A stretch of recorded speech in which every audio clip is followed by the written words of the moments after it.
A new poll shows Trump with a slim lead over Harris with Arab Americans. Harris would attempt to speak directly to those voters, but she hasn't yet nailed the accent.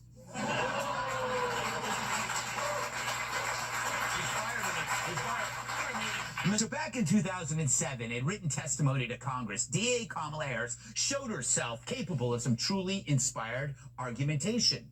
There was only one problem. That inspiring language wasn't hers. See, when she wasn't just lifting a wine glass, she was lifting all those sentences.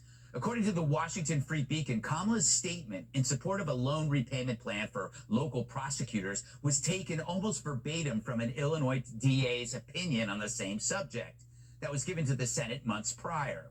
Roughly 80% of her testimony was copied word for word from that old guy over there, Carl Logley of Winnebago County, Illinois, who, by the way, is a Republican.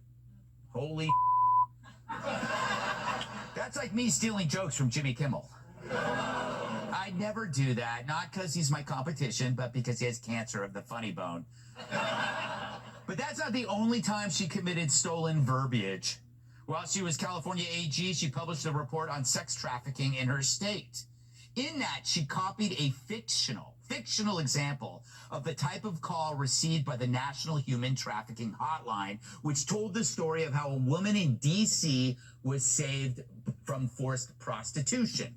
But in her report, Harris never said the story was fake. Instead, she changed the location to San Fran to get credit for a rescue that never actually happened.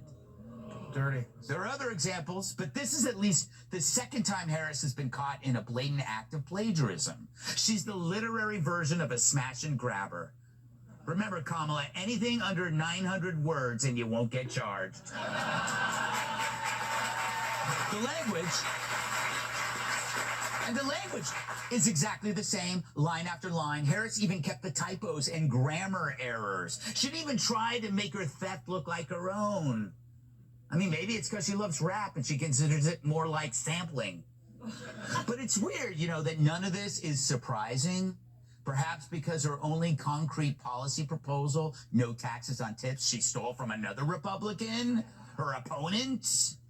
So in light of the fact that nothing Kamala says gives you any idea of what she believes, is it any surprise that less than 2 weeks out from Election Day, even Rachel Levine is asking, who the hell is this woman?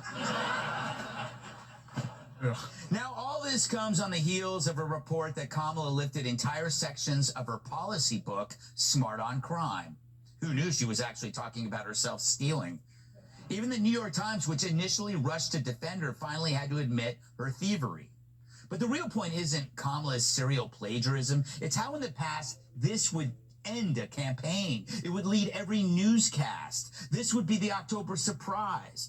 I mean, this is way worse than what sunk Joe Biden in '87 when he was caught stealing speeches from a British leader. And worse, it was this guy he stole it from. That's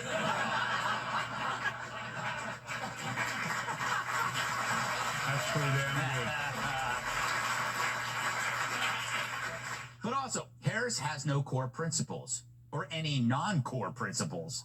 Her head is as empty as her husband's balls after nanny season. There is a nanny season. There's a nanny season? Yes. She grew up in a middle-class family that was pretty well off. She's an American that spent her formative years in Canada, and she's going to save democracy after she plotted a coup against her boss. I don't even know what Doug sees in her since she won't put him down for a nap. In fact, she might be the least honest politician ever. Listen to her on the Biden decline cover-up. Can you say that you were honest with the American people about what you saw in those moments with President Biden as you were with him again and again, repeatedly in that time? Of course. Joe Biden is an extremely accomplished, experienced, and capable. And you never saw anything like what happened at the debate night behind closed doors with him? It was a bad debate. Can the American people trust you in these moments, even when it's maybe uncomfortable for Americans to level with Americans in that way?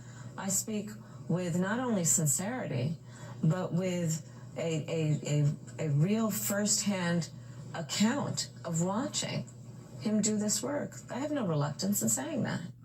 Apologies, that should have come with bongos. Joe Biden is an extremely accomplished, experienced, and capable in every way. I speak with not only sincerity, but with a real first-hand account of watching him do this work. It always makes more sense. Incredible. But like the conveyor belt at the manure factory, the load of crap keeps coming. Listen to her on transgender laws. Do you believe that transgender Americans should have access to gender-affirming care in this country? I believe we should follow the law. I mean, I think you're probably pointing to the fact that Donald Trump's campaign has spent tens of millions of dollars. They're trying to define you on this. Yes, I'm asking you to define yourself, though. Just broadly speaking, what is your value? Do you believe they should have that access? I believe that people, as the law states, even on this issue about federal law. What horse? The reporter even set up the question as a pro-trans layup, and she still threw a brick. As if she actually has no impact on the law. And remember, there are other laws she doesn't follow, like the 25th Amendment. You know, you thought Biden was an empty vessel? He's got nothing on this broad. Fact is, we really don't know what this woman stands for. Maybe that's the point.